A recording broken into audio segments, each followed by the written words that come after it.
Well, wonderful to have everyone here. Good morning, good afternoon, and good evening, depending on where you all are. We are so happy to have you here with us. This is the UCLA Anderson Master of Financial Engineering Program admissions info session. And we will be going over a series of, admissions requirements and some really important things that we'll discuss regarding our program. And we're just so happy that you all could join us today. So without further ado, I wanted to show our MFE team. And we have with us today the part of our MFE team that you will interact with most as you start to fill out your application. I have with me Professor Eric Reiner, our faculty director. You'll hear from him directly in just a few moments. My name is Leanna Cortez. I am the MFE executive director. And I also have with me our admissions team. Christina Henry is the admissions director, and Henry Piper, our admissions coordinator.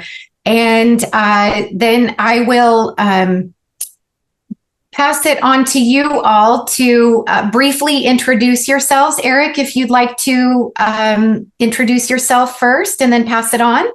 Sure, absolutely. So as Leanna mentioned, I'm Professor Eric Reiner. I have been the faculty director of the program. It has been my great honor for the past 3 or so years.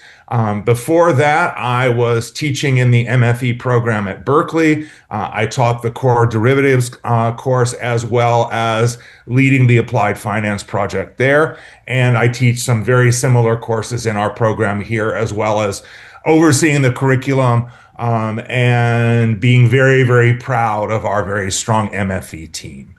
Before that, I had a 20-plus year career on Wall Street. I was a managing director at UBS for most of that time, working for the first half of my career in derivatives sales and trading, and secondly then in firm-wide risk management, so C-level risk management.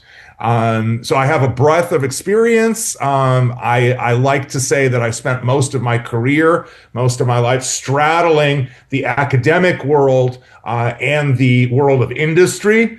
And I think I continue to do that today. Before going to work on Wall Street, I did a Ph.D. in chemical engineering at Berkeley. Boo.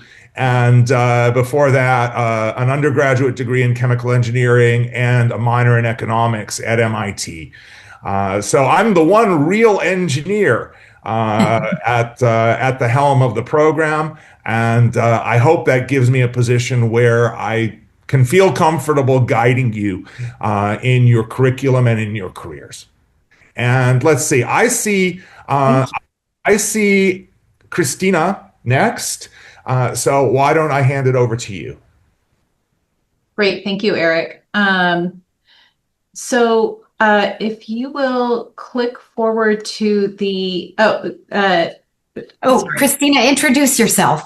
Sorry. Thank you. My name is Christina Henry. I am brand new with the program, although I do have 12 years of experience actually working with a different MFE program, the UC Berkeley program, between 2005 and 2017.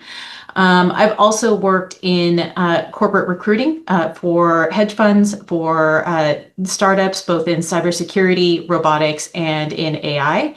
And I bring almost 20 years of experience to this program. I'm excited to join. I've been here for about 3 weeks now, and excited to work with all of you on the admissions process. Wonderful. Henry?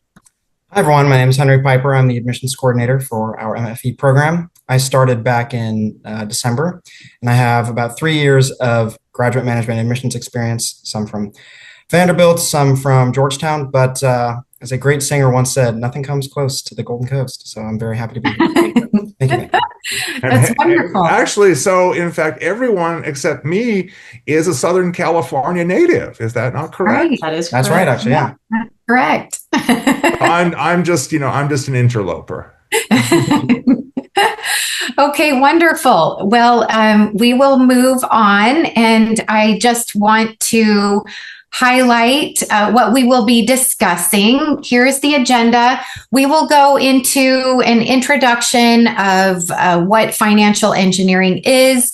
We will go through career support, the curriculum, and then we'll touch on admissions, the profile for this current class, and the application requirements. And then towards the end, we'll open it up for Q&A.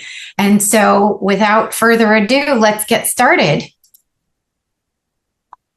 Okay, so, for those of you who just found out about us, you may not actually know what financial engineering is. And I know oftentimes when we're out recruiting, people will come up to our table to ask, what is financial engineering? I've never heard of that before. And there are other ways to think of financial engineering. You can see programs across the US. They are often under the umbrella of financial engineering, but they're called maybe mathematical finance or computational finance, financial mathematics. And financial engineering essentially integrates concepts from math, statistics, and computer science with finance theory. And financial engineering refers to the mathematical modeling, quantitative research, and analysis involved in pricing, selling, trading, and investing in a wide range of financial instruments, such as stocks, bonds, foreign currencies, commodities, derivatives, as we have the professor of derivative markets here, derivatives which would include options, futures, swaps, etc. And our goal is to provide our students with rigorous training that enables you to apply your quantitative skills in the financial markets. And as you see on the slide, our program is full-time. It is a 15-month curriculum. It is STEM designated, and it's a practical curriculum. And we are currently recruiting for the class of 2027, which begins September 2026, so a year from now. And it will end December 2027. So that's the 15 months. It goes by very quickly. And we'll get into more of the admissions requirements in a later slide. But for now, I'm going to move on to what financial engineers do and where do they work? Eric?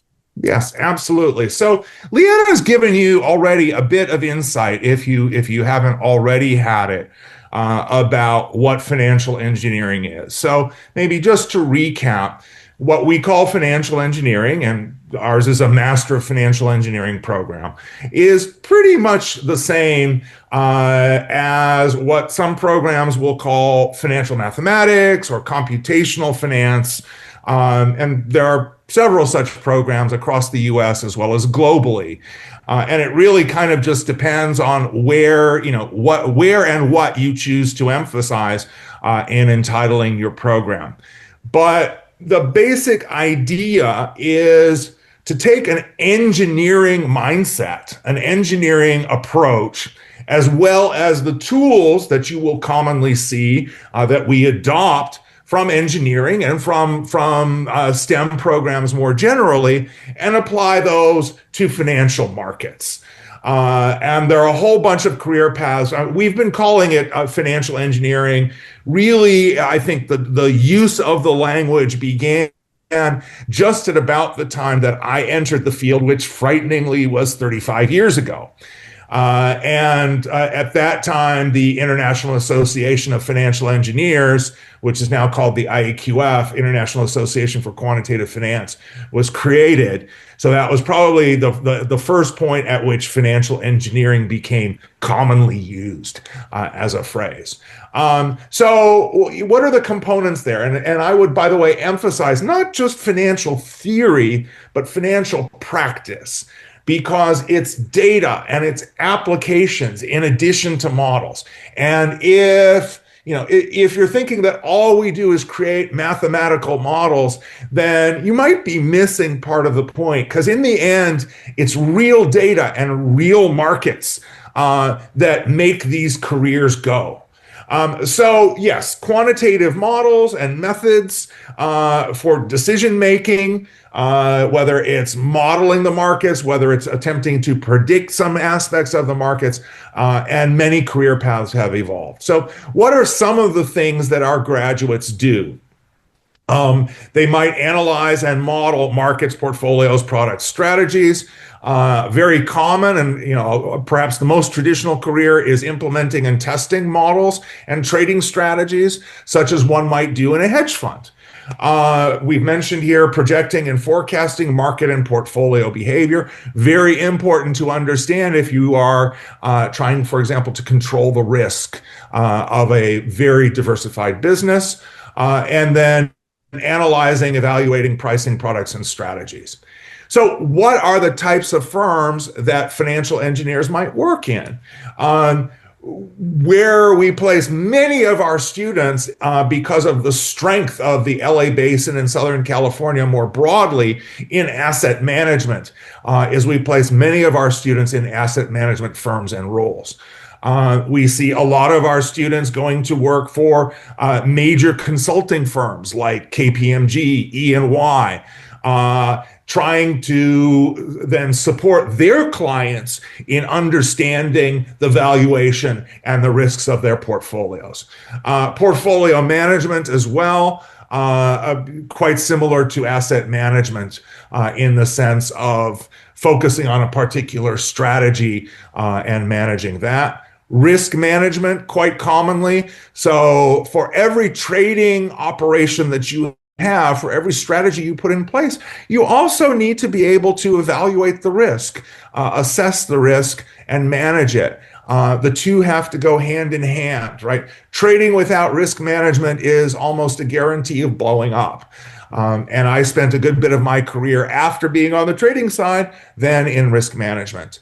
We've just now mentioned sales and trading, perhaps one of the most traditional financial engineering careers. Is sitting on a trading desk. It's the stereotype, and pricing products and doing deals. Another possibility is quantitative research and analysis. So sales and trading is being right in the middle of the action. Quantitative research and analysis is either adjacent to the action or maybe stepping a bit back from it, but now more, with maybe a little bit more focus on actually building the models and applying them. In between, we have what is commonly referred to as strategists and front office modeling, right? So folks who sit at the interface between people writing, complex models on one side and the sales and trading operation on the other side. Areas of great growth, newer areas, but ones that are extremely important for us. Financial technology. So many firms now work in the business of developing the tools, financial tools, to trade, assess risk, many other things. And then finally, and again, a great growth area for us, data science. So the applications of machine learning, artificial intelligence, working with big data and big models. And applying those to financial markets, looking for where the information might be that classical modeling tools maybe don't access as easily. So that gives you a little bit of an idea. Obviously, that's compressed into 5 minutes, the whole breadth of careers.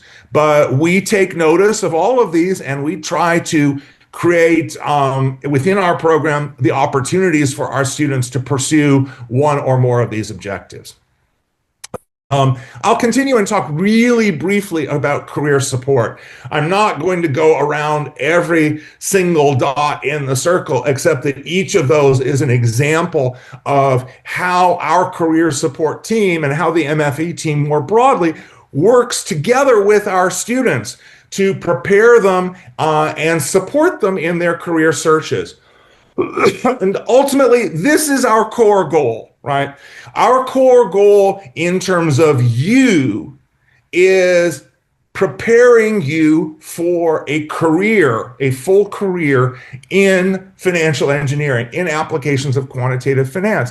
Now, a lot of that is going to be, and let me be very clear with you, many of our students, arguably most of our students, come to us without, perfect clarity about what exactly it is that they want to do with their careers and where exactly it is that they might want to work. They may have some idea in mind. Oh, I want to go work for the Goldman Sachs, right? Or I want to, be in a major hedge fund doing algorithmic trading. I don't know what any of that means, but it sounds really good to me. And I have friends who have done it and it all sounds really cool. But part of the process that we take very seriously is helping you to understand what the different career paths and the different firms are. And there are many ways that we do that, including, and we've just had our orientation week last week for our new students. So this is fresh in mind, right? We've had very focused sessions on individual industries where we've had our alumni who work in those industries and in those roles come and meet with smaller groups of our students to give them a chance to not only hear from the alumni, but ask questions about those career paths to begin the process of clarifying, what some of the options might be for you. And we also then have, on an ongoing basis during the course of the program, seminars with representatives, either our alumni or our close contacts, our friends who support us closely in different firms, talking about their role and what their firm does. So that really, when it comes down to it, we understand that your goal in coming to a program like this is to find yourself a rewarding career in the applications of quantitative finance, and we are there to support you in that goal. So we get it. The latest numbers we have from one more second, please. Thank you. From our class, our 2024 class that just graduated in December, is the average total compensation for those students is about $139K. That includes, and let me be very clear with that, that includes not only their starting salary, but also any starting or guaranteed bonus, I believe, is included in that number. So that's the beginning. That's in the first year. That's the beginning of what we hope would be not only an intellectually rewarding career, but hopefully a financially rewarding one as well. So apart from the career support, this is an academic program, right? And part of an academic program is making sure that you have a rigorous set of coursework to help you get from where you are today to having the skills that will not only help you get that first job, right, but also the skills that you will need during your career along the way. And we put a great deal of thought into this. So as Leanna told you, we are a 4 academic quarter program with an internship between the 3rd and 4th quarters. So the total duration, including the internship time, is 15 months. Beginning in what would probably be early September for y'all and ending in December of the next year. So I've just outlined, and I'm not going to go through in huge detail, although I'm very proud of our curriculum. And I love talking about it line by line by line, because there's just so much good stuff here for you to benefit from. But 4 quarters, you see the dates of the quarters outlined. First quarter is about foundations, investments, a little bit of accounting, which becomes more and more useful as you go along in your career, econometrics, some of the basic fundamental tools of financial economics and financial data, and then stochastic calculus, which many of our students find the most challenging, but is at the heart of, if anyone were to say what the most core component of a financial engineering or financial mathematics curriculum would be, it would be stochastic calculus. So just so you know, everything that is highlighted in light blue highlighter is our core coursework. So those are the courses that are required for all of our students. In light green is the supporting career development coursework. And I've mentioned some of the components when we talked through the last slide of what you will experience as you work through the career development series. Also, we have, as part of that, a great deal of focus on communications. And I can tell you the key element to my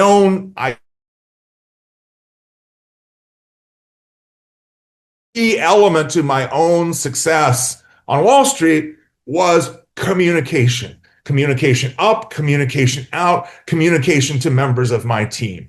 And you've got to focus on honing those skills, because they will be critical not only in finding you a job, but then in your career as you grow. And we want you all to grow. We want to support you developing leadership. Move into the winter quarter. So we move from the foundations in the fall quarter, winter quarter. Now we start to focus on some particular important markets, derivatives markets with me, fixed income markets with the GOAT, the greatest of all time, Professor Francis Longstaff, who headed fixed income research at Salomon Brothers back in the glory days. Risk management with Professor Haddad, and empirical methods, which this year will be taught by a pretty famous visiting professor, Christian Juilliard. Again, career development series. Once we move into the third quarter now, no longer required courses all the time, but you have a chance to combine both some continuation of required courses with some electives. So the trading course with Professor Zhang, and very important financial data analytics and machine learning, which will be taught by a visitor whom I'm just working on confirming right now for this coming year. But you begin then to take electives, which allow you to explore some of the different career paths. And one of the classic ones is the advanced computational methods, but also targeted more toward. So that's more of a kind of classical Wall Street focused elective. But quantitative asset management, again, thinking about our wheelhouse, our strengths here in Southern California. Behavioral finance taught by our very famous Professor Subra. Now I begin to lean into a topic that we're going to cover more in the next slide. But one of the things that I'm very proud of that we've worked on over the last few years is our integration with, and particularly in terms of the curriculum, our integration with the rest of UCLA Anderson, with the rest of our management school, graduate management school at UCLA. So during the 2 quarters when you can take electives, we will also offer, and it varies a little bit from year to year, quarter to quarter, but we will also offer you access to some of the electives within the MBA program. And it's a great opportunity to learn about sort of broader aspects of financial markets, but also then to interact with and learn from students whose backgrounds are a little bit different to ours. So, for example, executive MBA students who have many years of experience and maybe are not as intellectually fast and sharp as we are right now, but who have a wealth of perspective and experience. And then also some of our PhD courses that this students pursuing a PhD are open to our students, which is great because if you're thinking about continuing beyond the master's degree to get a PhD, this is a great way for you to dip your toe in the water and see whether that way of thinking makes sense for you. Then internships or company-sponsored projects in the summer. All of our students either do an internship or a project during the summer. So you get practical experience. We call it field work, and that's actually, you'll get the credit for that in the fall. All of our students get practical experience during the summer to not only learn from applying all the tools that they've been learning, but also build their resumes. Very important. So you come back in fall, you will have the applied finance project with me. Again, for the most part, company-sponsored projects. Sometimes those continue on from the summer projects. Sometimes they start anew. Sometimes our students create a project of their own, because it's an area of finance, for example, some high frequency trading that they want to explore on their own. Last year, actually, we had a group of students who had a fintech startup. And they built their applied finance project around building the tools for that fintech startup. So there's a breadth of choices. You're not really forced to do anything. Rather, you'll get a bunch of different options, including some of the company projects sponsored by our friends, our supporters in different firms. You can choose what to do. Final set of electives. Again, these are now more focused. Credit markets, blockchain and crypto, taught by an Anderson graduate who runs his own crypto hedge fund. Statistical arbitrage, which is kind of at the core of high frequency trading. The new elective that we are extremely proud of, and it's being kicked off this quarter by our professor Lars Lockstore, is advanced financial data analytics and applications of AI. And I've got to say, obviously it's the first time. There's going to be a learning experience all around. But I was just talking with Professor Lars about it yesterday, and we're pretty excited about it because he's going to make it serious, okay? You are going to really get a deeper understanding of what is going on behind the black box, right? And you're going to understand much more deeply what your role as a financial engineer is going to be like in this world of AI. So the scary thing, right, is, I think this is going to be such an oversubscribed elective for Professor Lars. So as it should be, right, as it should be. And then again, MBA and Ph.D. electives, representing the fact that we can take advantage of the entire UCLA Anderson Management School ecosystem. So I took a lot of time there, but hopefully you have some insight now into, why we have constructed the curriculum that we have and how that can support you in some of the different choices. Aditya, I think most things are median. Okay, so that's a lead in, and I'm going to stop pretty soon and hand it over to my colleagues. During orientation, I did a sort of similar presentation, and my colleagues here will tell you that I went on easily for an hour because I'm just so proud of all of the different components of our program. And I just love sharing all of this with not only with our new students, but with our prospective students like yourselves. So I made this point of our being interfaced with the rest of the Anderson Graduate School of Management, right? And, maybe to step back a little bit, every business, every individual needs to think about what differentiates them. In economics language, what is their comparative advantage, right? Or in behavioral language, what is your value proposition, right? Your personal value proposition. What makes you uniquely attractive and what makes our program uniquely attractive? And we sacrifice no rigor. Okay. Sometimes I get questions, well, you're in a business school. This must be all squishy, and it ain't.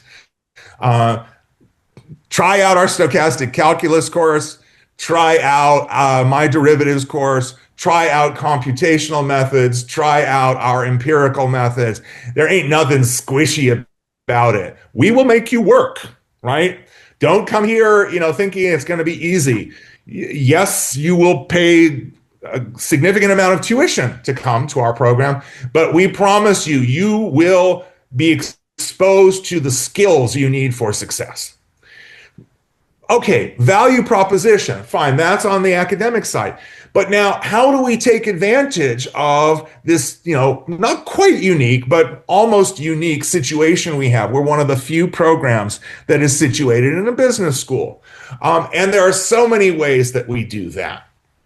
In fact, maybe Christina can tell you, I think that may have been the thing that surprised her most, as she's been learning more and more about how we operate here. Both Christina and I worked at Berkeley's program, and the level of integration at that program between MFE and the rest of the business school. I don't want to say anything, not praising our former colleagues, but we kick it out of the park. So let me just talk about a few of the ways that we do that. One of the things that we do is we host sessions in which we take our students, we lead our students on trips to, for example, New York. We're also considering hosting such sessions for a few days, possibly to San Francisco, possibly to Chicago. We arrange meetings, typically a couple a day over the several day period, with, again, our colleagues, our sponsors, our friends, our alumni at different major firms in New York. And then you get to hear and see up front how the career of a person working within those firms actually goes. So that's the upper left-hand slide representing our New York City trek. We take part in competitions with our peer programs in the U.S. and internationally. One that is a special focus for us, for me, is the IAQF. I mentioned that as the Professional Association for Financial Engineers.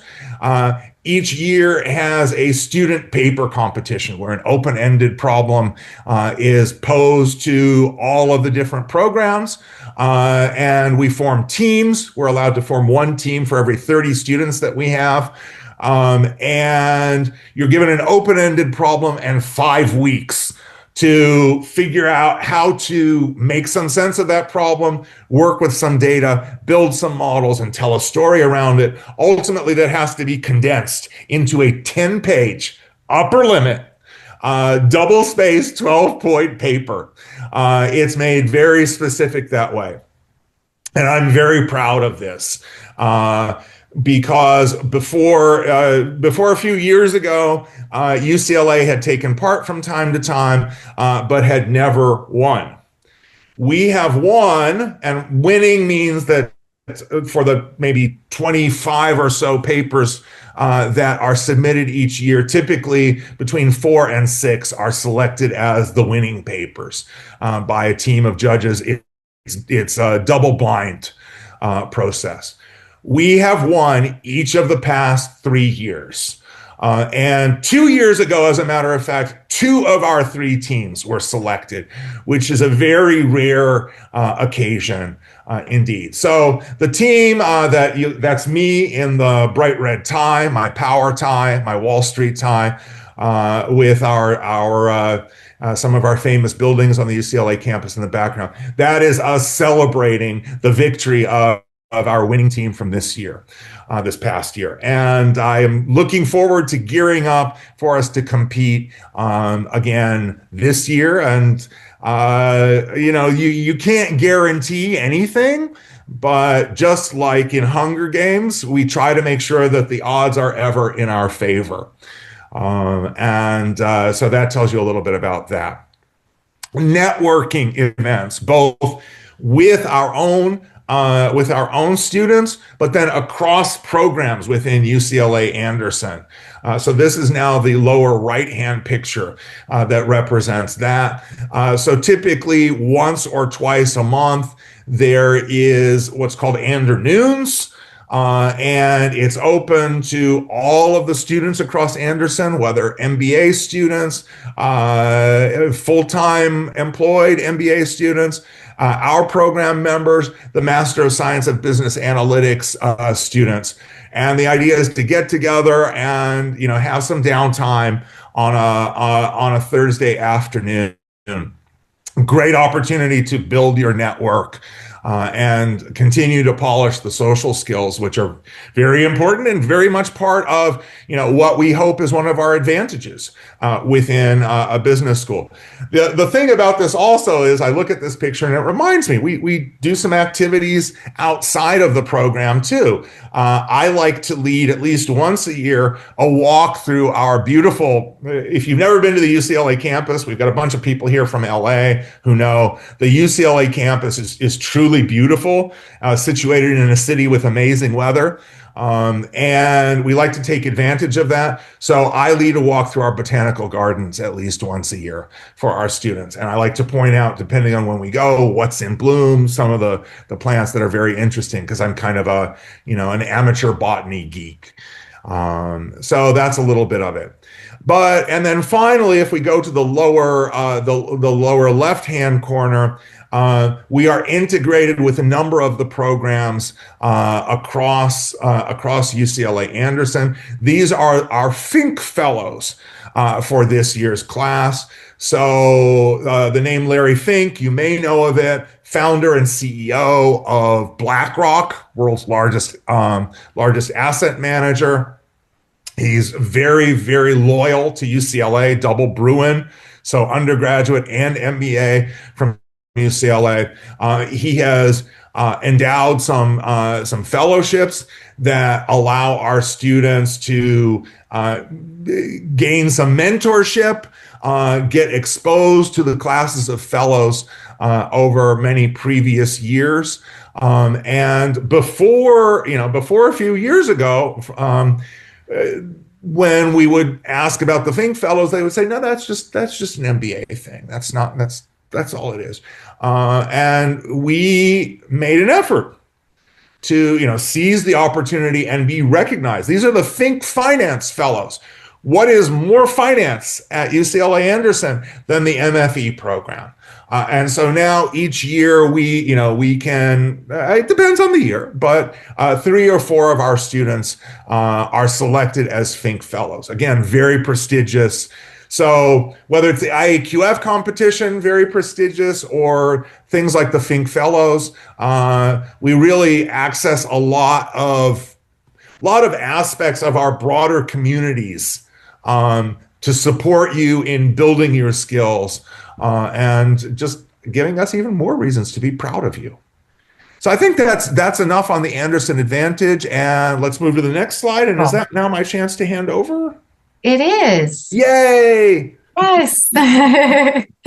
And Christina, if you'd like to take this one. Yeah. Well, speaking of the Anderson Advantage, I did want to highlight some of the aspects of our current incoming class. And I think one of the things that you'll find when you come into a group like this one is that, with exposure to people from a number of different countries, people who have been high achievers, people who have studied, everything from, engineering to computer science to economics to finance, you're really going to learn as much, if not more, from your counterparts, your cohort, as you will from your instructors. Now, you might learn more even from Eric. That's definitely, he'll teach you a lot, but your fellow students will also be really a source of information and growth for you. As we look at some of these statistics, these are averages. Our students are highly accomplished. We're proud of what they're bringing to the program. At the same time, I want you not to feel intimidated by some of these numbers because all of them represent really a range. We're looking for people's strengths. We're looking for people who are excited about finance, who are prepared, or who can prepare in the time that they have between the time we make an offer of admission to the time that the program begins, and who can really bring something unique to the class. We do have some basic standards that we look for, but again, if you have questions about quantitative scores on the GRE, for example, or your GPA, especially if you are an international student and you're confused as to how your GPA might translate into, the US 4.0 system, we are always happy to answer those questions. A couple of highlights here. Most of our students do have STEM degrees, STEM being science, technology, engineering, and math. So that's anything from standard engineering, computer science, biology, even, mechanical engineering, et cetera, to pure math, statistics, and so forth. The other kind of large majority are econ, finance, business administration, things like actuarial science and so forth. And then we have a couple of students who, come from other backgrounds. We do look for, people with some work experience. That's always a plus. It's not a requirement. And again, as you'll see, we have an average age in the class of almost 25 years at start of program, with a range of, anywhere between 21 and 40 at the start of the program. And then in terms of kind of next, can we actually move to the next slide, please? Certainly. Wanted to kind of highlight some of our requirements. And again, if you have questions about these, if you, aren't sure whether you're meeting a requirement, if you want to learn how to prepare, you can always reach out to us. We do require, the university requires a 4-year degree or equivalent to the US bachelor's degree. So that if you studied under the Bologna process, that means that, we're looking for the 3-year bachelor or the 3+2 master's degree. Ultimately, also, we're looking for, very quantitative aptitude, strong analytical skills. We'd like to see you demonstrate that in your application. And you can do that through highlighting coursework that you've taken. There's a section where you will add all of the courses that you take or you have taken that kind of relate to our requirements, as well as in your writing samples and your essays. Background in, science, technology, engineering, or math, again, looking for undergrad degrees in those areas. Double major in applied econ or finance can be really a bonus there. Again, not a requirement, but, really good to have taken, all of those courses. So we're looking for things like linear algebra, advanced calculus, statistics, differential equations, and the like, as well as computer programming. So Python, R, C++, SQL, and computational tools such as MATLAB. We accept for your test scores the GMAT Focus or the GRE. You can take one or the other. You don't need to take both. For international applicants, we accept the TOEFL or the IELTS. There are a number of universities across the world that actually do meet our new requirements for waiving the TOEFL or the IELTS. Again, if you have questions about how that works, please let us know. Fundamentally, it's universities in which your entire instruction is in English. Even if the language of, the main language of your country is not English. We do prefer some work experience. It's always helpful to, bring that perspective to the program. It is not a requirement. Average is, usually between around 1 to 2 years, if not more, depending on the class. Looking at a breakdown, majority have, around, 1 to 2 years or, less than 2 years. And then, we have another kind of set of students or a smaller subset of students that have about 2 to 5 years. And then usually, 10 to 15% have about 5 or more years of experience. If you have internships that you would like to list on your application, we love internships. They're great. Just make sure they're verifiable through an HR department at the company that you worked at. Can't be an informal internship where you kind of worked for somebody, who works at the company, but you're not considered, an employee of that company. kind of lastly, we do look at, chartered financial analyst CFA exams. If you've taken any of those are great to highlight in your application and on your resume. If you're coming from a STEM background, it's always good to, start preparing for, if not take the CFA level 1 exam. We look for 2 letters of recommendation, the MFE essays, 2 of them, and a personal statement, as well as statement of purpose, which is a graduate division requirement. Then we will invite some students to interview. So that is invitation only. And we have rolling admissions within each round. I think I covered everything. I've been very excited to talk about this, but I'll hand it over to Leanna. Yeah, I just wanted to add one other thing. So Christina, thank you so much, by the way. Christina touched on the CFA and the Chartered Financial Analyst, or the CFA level exams. They are not required, and we get that question a lot. They are not required. They are recommended for those who may not have had any finance in their undergrad. It can be a good way to, start that foundation in finance. They go over ethics and other really necessary things that you need to know. The other thing I wanted to highlight, which we don't actually have on this slide, is the FRM, and that's the Financial Risk Management exams. And we do get those questions quite a bit. I don't have the CFA, but I have the FRM. That's perfectly fine, especially if you are thinking already that you want to go into risk management. Absolutely, we would encourage you to pursue the FRM. So that's what I would add to this. And then we can move on to the next slide. Henry, did you want to talk through this? Sure thing. Thanks, Lana.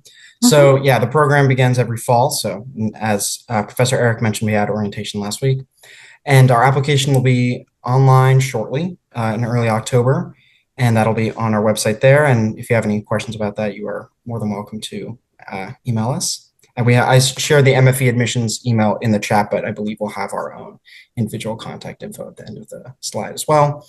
There's a non-refundable application fee, and we have 3 application deadlines. Applying early certainly is more advantageous, but if you are working on maybe just retaking the GRE, or you want to show maybe what classes you're taking in the spring, because you know that, I'm going to be taking something that's slightly more relevant in the spring than what I currently have in my senior year fall course list, then perhaps the March 1st or April 30th deadline would be more suited to you. And our program fees are listed there. It's at $96,845 for the current class. That's usually subject to change for the incoming class, just as the market changes, and there's always financial aid available, which is great. Every applicant is considered for a merit-based scholarship. There's no separate application. There's no scholarship essay you have to submit. And California residents are able to get a $10,000 fellowship just for being a part of our lovely state of California. And I think, with this and any application questions you have, it is great to ask us, not just because, you might get your question answered, but it's good to for us to be familiar with you as well. And, the more interaction we have with you, the more we know you. And there's all sorts of questions you can have, and we only have so much time here because we want to leave questions for you all, but I believe Eric has something to say. But I think we have application tips that could fill another 4-hour session. But, if you have some more nuanced questions, please feel free to email us. Go ahead, Eric. Yeah, thank you. I would encourage you to apply earlier rather than later. Obviously, we look at the first round applications first, and we like to try to fill as much of the class as possible with those. But if you're still taking your time to think through what you want to do, then so be it, and we will work with you. Maybe the takeaway from all of this is, please. Yeah, it's a strong class. It's a strong set of colleagues across a bunch of different metrics. but don't let yourself be intimidated. We really look holistically, and we ask ourselves the question, is this someone who is set up to succeed and whom we can help set up to succeed, right? Those are the fundamental questions for us. And if your GMAT score or something else wasn't the greatest, or your undergraduate GPA wasn't fantastic, just work with us and we will work with you. I also want to mention on the fees, that is the fee for the entire program. If you go price tag shopping, be very careful as to whether a program is quoting you an annual tuition fee or the fee for the total program. And you know what? Everybody gets confused about this. Leanna will tell you every time we work on the fees proposal with our accounting team, right? Our finance team at UCLA Anderson, every single year they get it wrong. And they're like, but how come we charge all this and program X only charges, $75,000? It's like, guys, this is the third time we're having this conversation. Like, theirs is just per year, ours is for the whole program. So, pay attention to that when you're comparing price tags, because I think for what you get from our program, we are very competitive in terms of price. That's more than enough from me, I think. And I did want to add, thank you so much, Eric, for adding that. Eric is absolutely right that we do a holistic review of each application. So if you have any doubts, like Christina and Henry and Eric have said, reach out to us. We're always happy to have a conversation with you. But one other thing I wanted to highlight is the fact that our program, unlike many others, is able to offer those from other countries grad student loans. So we offer grad loans from Empower and SoFi, and these particular companies do not actually require a U.S. cosigner. So bear that in mind when you are, planning out your graduate education and how you're going to fund that. And I did want to also mention that in an effort to increase diversity within the cohort, we are again partnering with a top finance company in Los Angeles to provide a fellowship opportunity that does combine financial support with mentorship and a potential internship. Now, this is not guaranteed. However, they have put that on the table. And as is the case with the merit-based scholarship, you're not required to submit any additional information beyond what you will be asked to share within your application. And it is selected by the admissions committee. So I did want to just highlight that. And with that, we'll move on. I know it's 10:59 right now. We can put our contact information up. We've got frequently asked questions here. We also have the mfe.admissions email address that you can send your questions to. I would also like to highlight that we do have admissions ambassadors. They are current MFE students. They are great, and they're so happy to answer questions from a student perspective. So you can ask them how their time has been over the past 9 months, and including their summer. You can ask them about their research projects or their internships. And just get a general sense of UCLA Anderson's culture from the student perspective. I find that is very helpful when you're researching other graduate degree programs, to always speak with their alumni and their current students. That's where you're going to get the best insight on how the culture is at that particular grad school. So I can't say enough great things about our admissions ambassadors who are always willing to answer questions.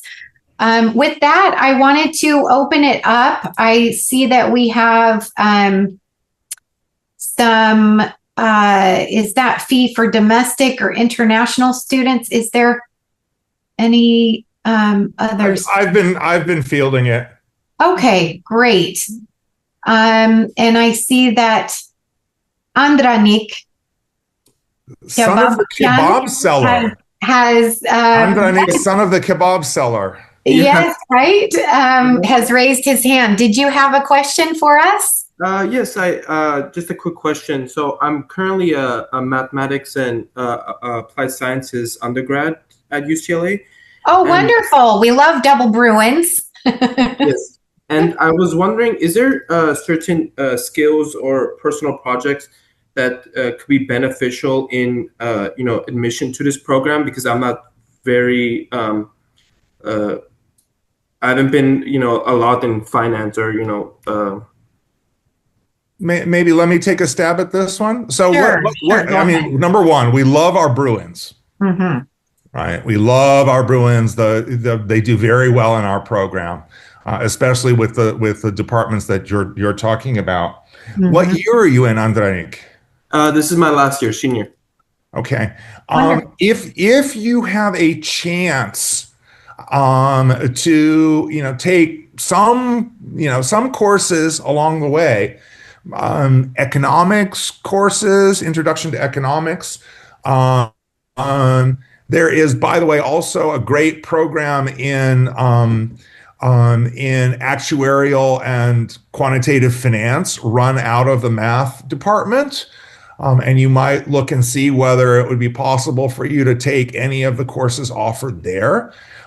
Those would be given where you are. I mean, I realize probably at this point there's not a huge amount of flexibility in your what's left of your curriculum, but to the extent you could fit anything along those lines in, it's going to help.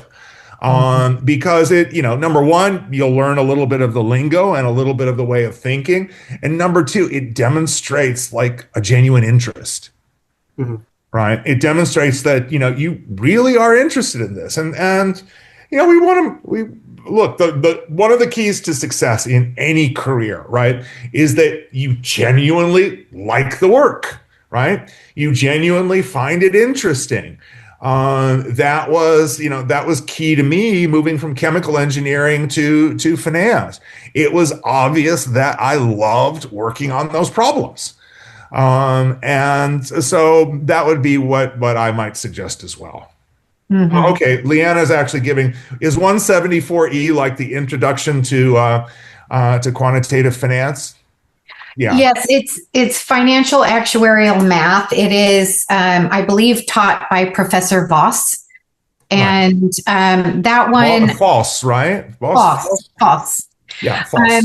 So I have heard feedback from other students who have taken it, and actually there are about 9 UCLA Bruin undergrad graduates in our program this year. So what I would encourage you, if any of you are on this call that are part of UCLA, I would encourage you to join our info session that we're holding in person in November. We'll send out notifications to everyone, but please take time to check our admissions events page periodically. We do have a number of events happening over the course of this fall quarter. And one of them happens to be an in-person info session for UCLA students. So, you can always reach out to those that have an undergrad at UCLA and ask them what courses they took to prepare themselves. That's another way that you could use the admissions ambassadors as kind of a sounding board. I would encourage that. And then you can get connected to current MFEs, which is always great because then you have that network already built in.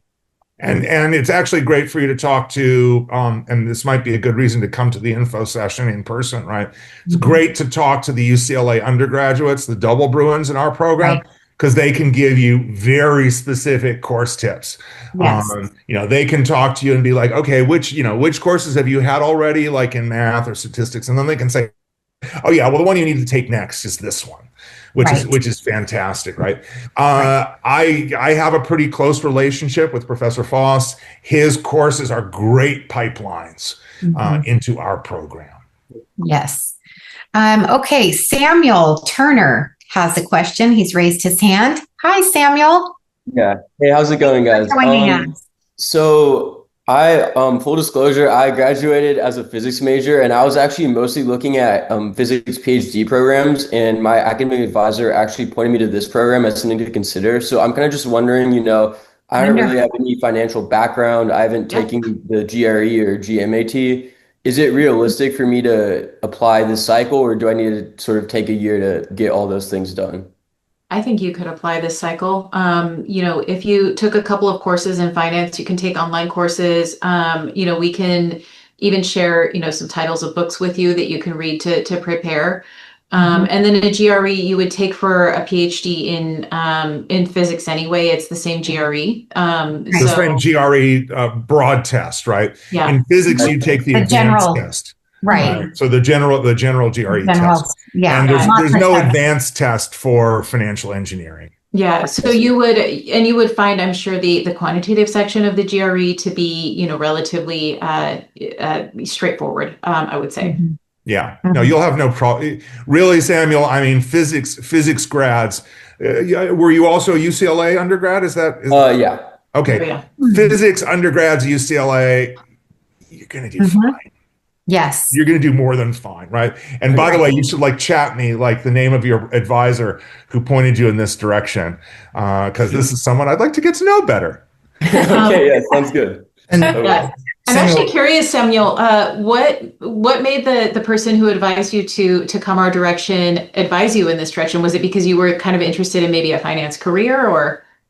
I think it was more of a general recommendation because she kind of sent it to our cohort of new grads, and she was like, hey guys, if anyone's interested in kind of taking a different career path outside of traditional academia, this is a great program to look at.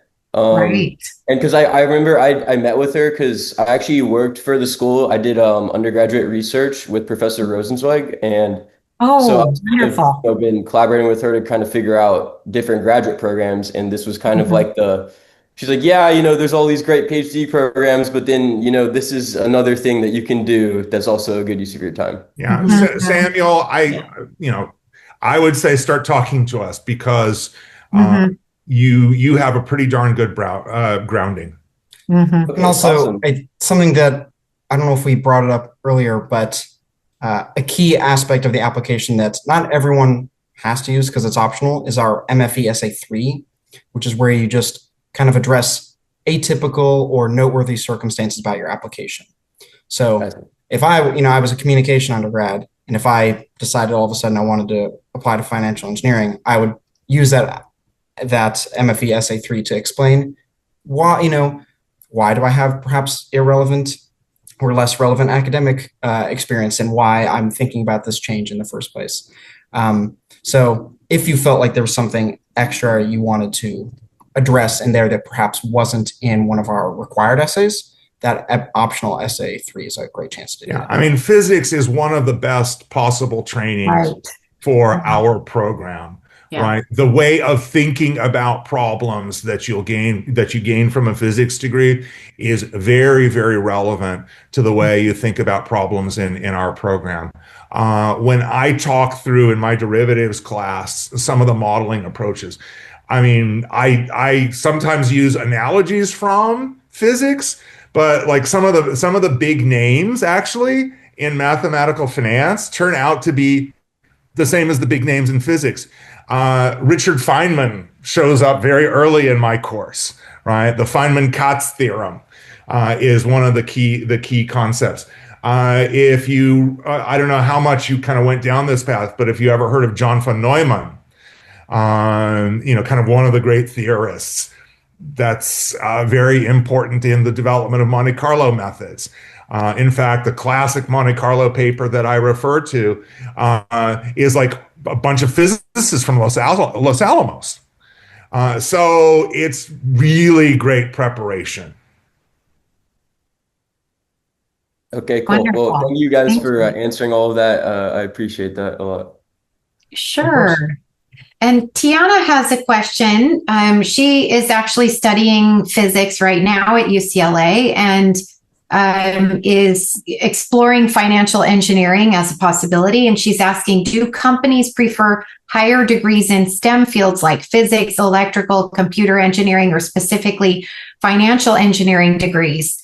What I will say, and maybe Eric can chime in as well, is it depends on what you'd like to do with your higher degree. If you want to go into the field of financial engineering or quantitative finance, mathematical finance, then of course a financial engineering degree is going to be very appropriate. And that is what we're seeing companies looking for when they are looking to fill headcount. Eric, do you have anything? Yeah, I mean, I have a perspective on this. And as Leanna says, it depends on the role. Right. And to some extent, it depends a little bit on the company too. Mm-hmm. The sort of more pure researchy a job you're targeting, or if it's, really, really deep research as opposed to more focused on applications, then hiring companies, hiring managers may want to see that 4, 5, 6 years of deep research experience, right? But those tend to be for more specialized roles.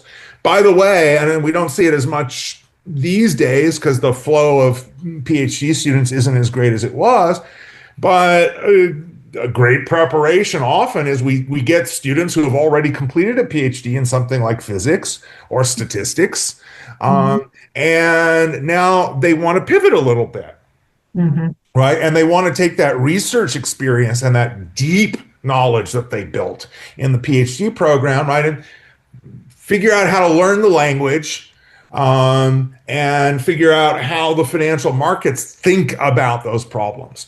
And some of the absolute best students I have ever had have already completed an advanced degree in a STEM field and then come to us. And those folks are incredibly in demand. They're, because it's just kind of like they hit on all cylinders. But if it has to be an either or choice, right, then think about whether you really kind of want to go more down a pure research path, but one maybe that isn't going to take you necessarily toward financial engineering, versus a path focused on getting you skilled up for financial markets in 15 months, right? If you have to make the either or choice. And if you have the luxury of combining the two, then, wow, because 15% of our students in the current class, right, already have pretty much a STEM master's degree.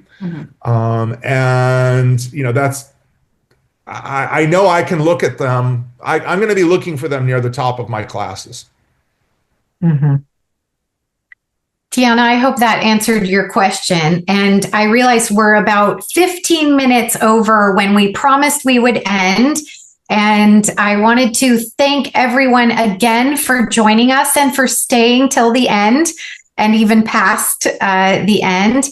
If there are no more questions, we will go ahead and end this session. But you know how to find us. You can always reach out to us in the mfe.admissions@anderson.ucla.edu inbox. We are very prompt at getting back. Thanks to Henry. He really manages the inbox very, very well. So if you have any questions going forward, please don't hesitate to reach out. We've got frequently asked questions on our website. If you can't find the answer to your frequently asked question, then please reach out to us. And also, again, I would love to mention our MFE admissions events page. Please make sure that you're checking it periodically. Sometimes we're in your neighborhood and you can come stop by if you register for a particular fair. And we have all of those listed out. As a matter of fact, I believe Henry and Christina are going to be traveling this upcoming weekend. Is that correct? That's correct. Yep, I'll be in New York. Yeah. I'll be in Vancouver and this weekend, and then San Francisco early next week. Great. So I did see that someone was in the Bay Area that joined us on this call. So you may want to take a look at our admissions events page. Henry, maybe you could just really quickly put that in the chat if you haven't already. The link to our admissions events page. And while Henry's doing that, you know, consider also writing in if you're interested in stopping by the MFE office to learn a bit more and ask some one-on-one questions. Write to Christina or Henry and make an appointment. Right. And I would be, if you can't come into the office, I'd be more than happy to set up time to chat over the phone or over Zoom and go over any questions you have. Right. Wonderful. Thank you all. And thank you, Henry, for did everyone see the admissions events link? Make sure you copy and paste that into something you save. And we'll see you in the next info session. Thanks, everyone. Thank you, everyone.